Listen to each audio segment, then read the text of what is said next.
بسم اللہ الرحمن الرحیم۔ دوستوں، آج ہم بات کریں گے اصحاب فیل کے واقعے کی، جس میں یمن کا بادشاہ ابرہہ ہاتھیوں کی فوج لے کر کعبہ ڈھانے کے لیے مکے پر حملہ آور ہو جاتا ہے، اور یہ واقعہ حضور اکرم صلی اللہ علیہ وسلم کی پیدائش سے صرف 55 دن پہلے ہی پیش آیا تھا۔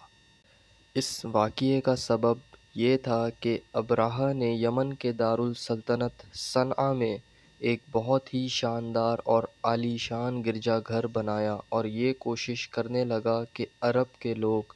بجائے خانہ کعبہ کے یمن آ کر اس گرجا گھر کا حج کیا کریں۔ جب مکہ والوں کو یہ معلوم ہوا تو قبیلہ کنانہ کا ایک شخص غیظ و غضب میں جھل بھن کر یمن گیا اور وہاں جا کر گرجا گھر میں غلاظت کر کے نجاست سے لت پت کر دیا۔ جب ابرہہ نے یہ واقعہ سنا تو طیش میں آپے سے باہر ہو گیا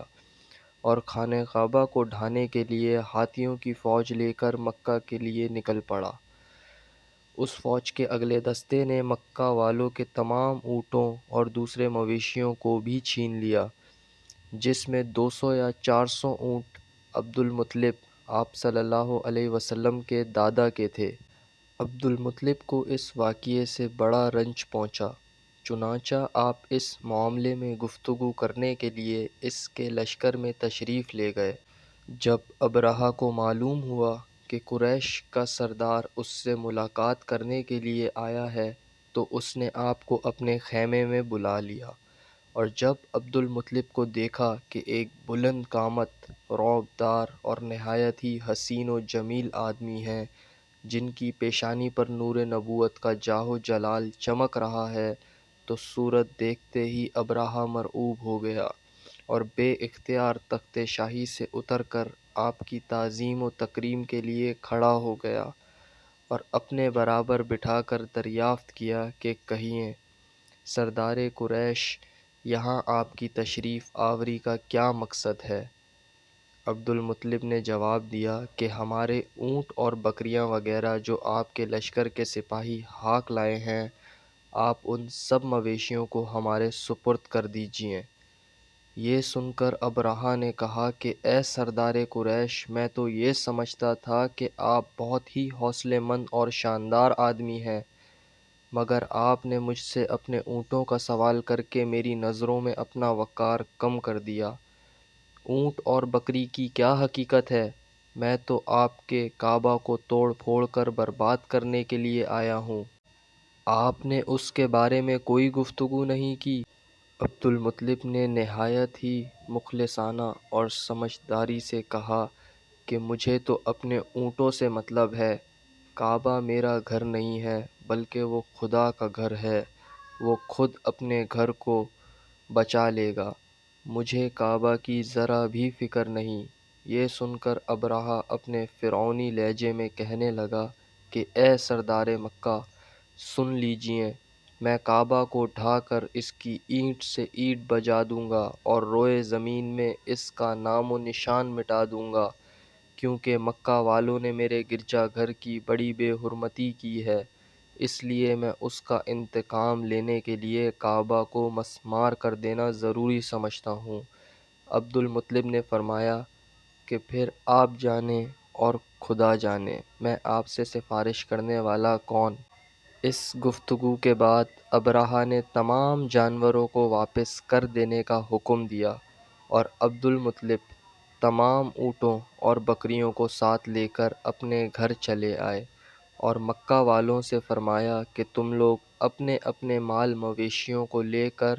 مکہ سے باہر نکل جاؤ اور پہاڑوں کی چوٹیوں پر چڑھ کر پناہ لو۔ مکہ والوں سے یہ کہہ کر پھر خود اپنے خاندان کے چند آدمیوں کو ساتھ لے کر خانہ کعبہ میں گئے اور دروازے کا حلقہ پکڑ کر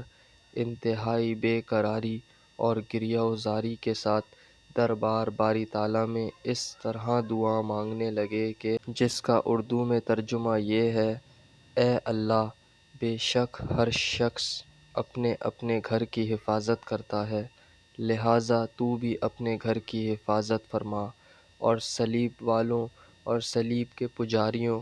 کے مقابلے میں اپنے اطاعت شعار کی مدد فرما۔ عبد المطلب یہ دعا مانگی اور اپنے خاندان والوں کو ساتھ لے کر پہاڑ کی چوٹی پر چڑھ گئے اور خدا کی قدرت کا جلوہ دیکھنے لگے۔ ابرہہ جب صبح کو کعبہ ڈھانے کے لیے اپنے لشکر جرار اور ہاتھیوں کی قطار کے ساتھ آگے بڑھا اور مقام مومس میں پہنچا تو خود اس کا ہاتھی جس کا نام محمود تھا ایک دم بیٹھ گیا۔ ہر چند مارا اور بار بار للکارا مگر ہاتھی نہیں اٹھا۔ اسی حال میں قہر الہی ابابیلوں کی شکل میں نمودار ہوا اور ننھے ننھے پرندے جھنڈ کے جھنڈ جن کی چونچ اور پنجوں میں تین تین کنکریاں تھیں سمندر کی جانب سے حرم کعبہ کی طرف آنے لگے۔ ابابیلوں کے ان دل بادل لشکروں نے ابرہہ کی فوجوں پر اس زور و شور سے سنگ باری شروع کر دی کہ آن کی آن میں ابرہہ کے لشکر اور اس کے ہاتھیوں کے پرخچے اڑ گئے۔ ابابیلوں کی سنگ باری خداوند قہار و جبار کے قہر و غضب کی ایسی مار تھی کہ جب کوئی کنکری کسی فیل سوار کے سر پر پڑتی تھی تو وہ اس آدمی کے بدن کو چھیدتی ہوئی ہاتھی اور اس کے ہاتھیوں سمیت اسی طرح ان کو چھیدتی ہوئی ان کے بدن سے پار ہو جاتی تھی۔ ابرہہ کی فوج کا ایک آدمی بھی زندہ نہیں بچا اور سب کے سب ابرہہ اور اس کے ہاتھیوں سمیت اس طرح ہلاک و برباد ہو گئے کہ ان کے جسموں کی بوٹیاں ٹکڑے ٹکڑے ہو کر زمین پر بکھر گئیں۔ چنانچہ قرآن مجید کی سورہ فیل میں خداوند قدوس نے اس واقعے کا ذکر کرتے ہوئے ارشاد فرمایا کہ اے محبوب کیا آپ نے نہ دیکھا کہ آپ کے رب نے ان ہاتھی والوں کا کیا حال کر ڈالا، کیا ان کے داؤں کو تباہی میں نہ ڈالا اور ان پرندوں کی ٹکڑیاں بھیجیں تاکہ انہیں کنکر کے پتھروں سے ماریں تو انہیں چبائے ہوئے بھس جیسا بنا ڈالا۔ جب ابرہہ اور اس کے لشکروں کا یہ انجام ہوا تو عبد المطلب پہاڑ سے نیچے اترے اور خدا کا شکر ادا کیا۔ ان کی اس کرامت کا دور دور تک چرچا ہو گیا اور تمام اہل عرب ان کو ایک خدا رسیدہ بزرگ کی حیثیت سے قابل احترام سمجھنے لگے۔